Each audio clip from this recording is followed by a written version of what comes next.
एक बार बादशाह अकबर ने बेगम साहिबा के जन्मदिन के अवसर पर उन्हें एक बेशकीमती हार दिया। बादशाह अकबर का उपहार होने के कारण बेगम साहिबा को वह हार अति प्रिय था। उन्होंने उसे बहुत संभाल कर एक संदूक में रखा था। एक दिन श्रृंगार करते समय जब हार निकालने के लिए बेगम साहिबा ने संदूक खोला, तो उन्होंने वह नदारत पाया। घबराते हुए वो फौरन अकबर के पास पहुंची और उन्हें अपना बेशकीमती हार खो जाने की जानकारी थी। अकबर ने उन्हें वह हार कक्ष में अच्छी तरह ढूंढने को कहा, लेकिन वह हार नहीं मिला। अब अकबर और बेगम साहिबा को यकीन हो गया कि हो न हो, उस शाही हार की चोरी हो गई है। अकबर ने तुरंत बीरबल को बुलवा भेजा और सारी बात बताकर शाही हार खोजने की जिम्मेदारी उसे सौंप दी। बीरबल ने बिना देर किए राजमहल के सभी सेवक सेविकाओं को दरबार में हाजिर होने का फरमान जारी करवा दिया। कुछ ही देर में दरबार लग चुका था। अकबर अपनी बेगम साहिबा के साथ शाही तख्त पर विराजमान थे।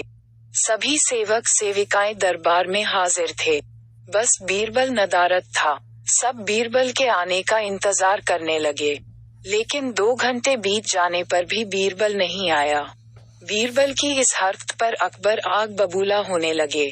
दरबार में बैठने का कोई औचित्य न देख वे बेगम साहिबा के साथ उठकर वहां से जाने लगे। ठीक उसी वक्त बीरबल ने दरबार में प्रवेश किया। उसके साथ एक गधा भी था। विलंब के लिए अकबर से माफी मांगते हुए वह बोला, जहां पनाह, माफ कीजिएगा, इस गधे को खोजने में मुझे समय लग गया। सबकी समझ के परे था कि बीरबल अपने साथ वो गधा दरबार में लेकर क्यों आया है। बीरबल सबकी जिज्ञासा शांत करते हुए बोला, ये कोई साधारण गधा नहीं है, ये एक जादुई गधा है। मैं ये गधा यहाँ इसलिए लाया हूँ ताकि ये शाही हार के चोर का नाम बता सके। बीरबल की बात अब भी किसी के पल्ले नहीं पड़ रही थी। बीरबल कहने लगा, मैं इस जादुई गधे को पास ही के एक कक्ष में ले जाकर खड़ा कर रहा हूँ। एक एक कर सभी सेवक सेविकाओं को उस कक्ष में जाना होगा और इस गधे की पूंछ पकड़कर जोर से चिल्लाना होगा कि उसने चोरी नहीं की है। ध्यान रहे, आप सबकी आवाज बाहर सुनाई पड़नी चाहिए।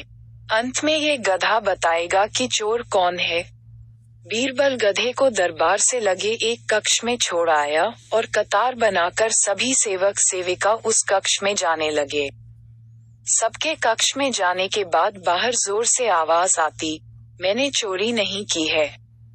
जब सारे सेवक सेविकाओं ने ऐसा कर लिया, तो बीरबल गधे को बाहर ले आया। अब सबकी निगाहें गधे पर थी, लेकिन गधे को एक ओर खड़ा कर बीरबल एक विचित्र हरकत करने लगा। वह सभी सेवक सेविकाओं के पास जाकर उनसे हाथ आगे करने को कहता और उसे सूंघता। बादशाह अकबर और बेगम सहित सभी हैरान थे कि आखिर बीरबल ये कर क्या रहा है।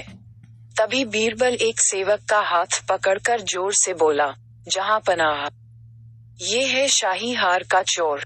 तुम इतने यकीन से ऐसा कैसे कह सकते हो बीरबल? क्या इस जादुई गधे ने तुम्हें इस चोर का नाम बताया है? आश्चर्यचकित अकबर ने बीरबल से पूछा। बीरबल बोला, नहीं हुजूर, ये कोई जादुई गधा नहीं है। ये एक साधारण गधा है। मैंने बस इसकी पूंछ पर एक खास किस्म का इत्र लगा दिया था। जब सारे सेवक सेविकाओं ने इसकी पूंछ पकड़ी, तो उनके हाथ में उस इत्र की खुशबू आ गई। लेकिन इस चोर ने डर के कारण गधे की पूंछ पकड़ी ही नहीं। वह कक्ष में जाकर बस जोर से चिल्लाकर बाहर आ गया। इसलिए इसके हाथ में उस इत्र की खुशबू नहीं आ पाई। इससे सीधा होता है कि यही चोर है। उस चोर को दबिश देकर शाही हार बरामद कर लिया गया और उसे कठोर सजा सुनाई गई।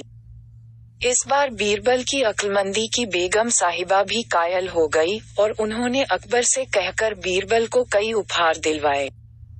अगर आपको वीडियो अच्छा लगा तो सब्सक्राइब करें और शेयर करें एजुकेशन स्टोरी।